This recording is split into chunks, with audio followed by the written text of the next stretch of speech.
আজকে আমি লাল শাক বানাচ্ছি, তাই দিয়ে দিলাম সর্ষের তেল কড়ার মধ্যে। তেলটা খুব গরম করে নেব।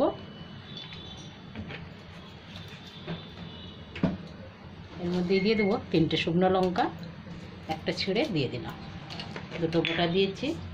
এবার দিয়ে দিচ্ছি কালো জিরে। আমি এতে রসুন দেবো না, এই জন্য।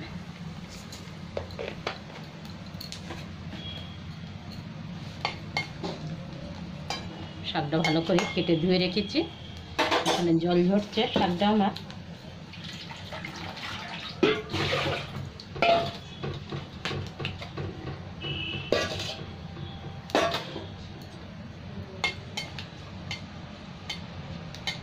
একটু ভাজা হবে মশলাটা, তারপর শাকগুলো আমি তুলে দেবো।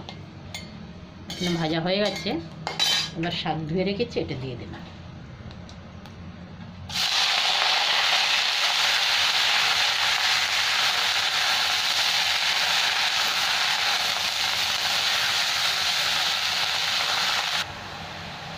শাকের মধ্যে 2টো লঙ্কা দিয়ে দিলাম কাঁচা, অল্প একটু হলুদ দিয়ে দিলাম।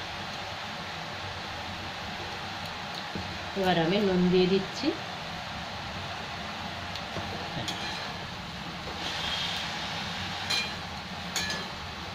এবার এই নাড়তে নাড়তে জলটা যে বেরোবে, এর মধ্যেই শাকটা আমার ভাজা হয়ে যাবে। ঢাকা দিতে লাগবে না, কেন এর মধ্যে কোনো ডাঁটা নেই তো।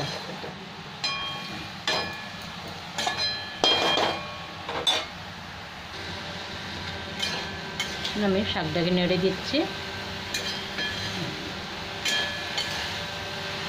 এখনো শাকটাতে জল আছে, আরও 2-3 মিনিট লাগবে ভাজতে।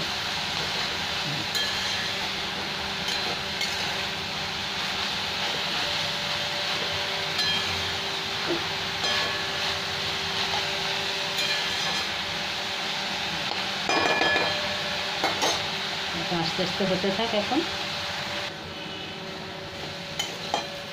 এখানে আমার নাড়তে নাড়তে শাকটা ভাজা হয়ে গেছে, একটু জল নিয়ে তেল ছেড়ে দিয়েছে।